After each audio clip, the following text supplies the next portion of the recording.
Well, the Grenada government has imposed a 7-day, 24-hour curfew beginning tonight as it warns that persons are ignoring earlier measures aimed at curbing the spread of the virus. Health Minister Nicholas Steele said that Grenada's security was being compromised in a way that it has never been before. Grenada has so far recorded 9 cases of the virus. Jamaica has recorded its first case of COVID-19 among healthcare workers. Meantime, hospital staff have called for adequate personal protective equipment to limit contagions from the virus, with 36 infections being recorded in Jamaica and 1 death. Well, governments around the world continue to carry out stringent measures to safeguard their populations. One such measure instituted by the Minister-led administration has been the 24-hour curfew. While this may be a new phenomenon for most of us here, it's not the first time for the Bahamas. Tonight we provide an historical perspective on the curfew in the Bahamas. Here's Desmond Saunders.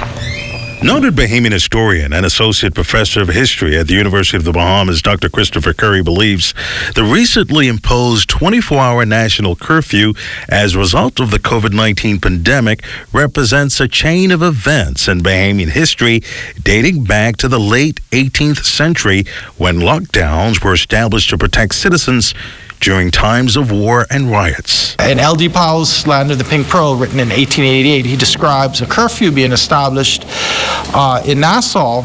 And the reason was quite interesting. And it wasn't because of a riot, it wasn't because of a plague or a pandemic. It was actually because they were trying to conserve the power. The gas lanterns that were being lit on Bay Street were quite costly. This was 1888.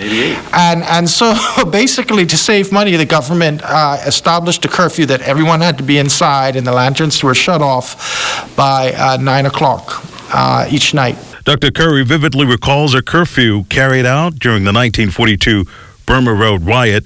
The professor describes this period as one of the most fascinating events in Bahamian history. It was established from June 1st, and it was extended for a whole week because of the riotous actions on Bay Street. What's fascinating about the Burma Road riot, and there were many soldiers that were brought in to police and enforce the curfew.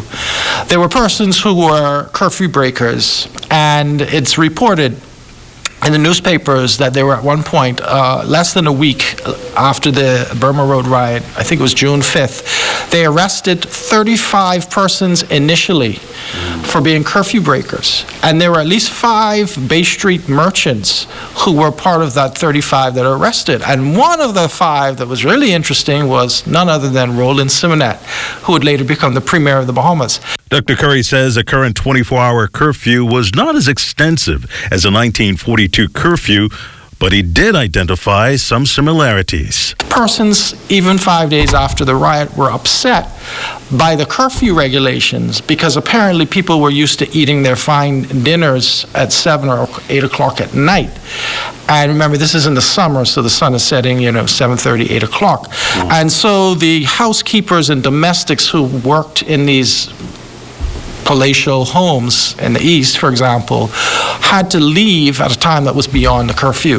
The historian is applauding the government's handling of the COVID-19 crisis, as he believes that these steps are necessary to treat and manage the growing health threat. On a larger scale, he says a curfew should act as a temporary measure to achieve a greater feat of normalcy and another lesson in Bahamian history.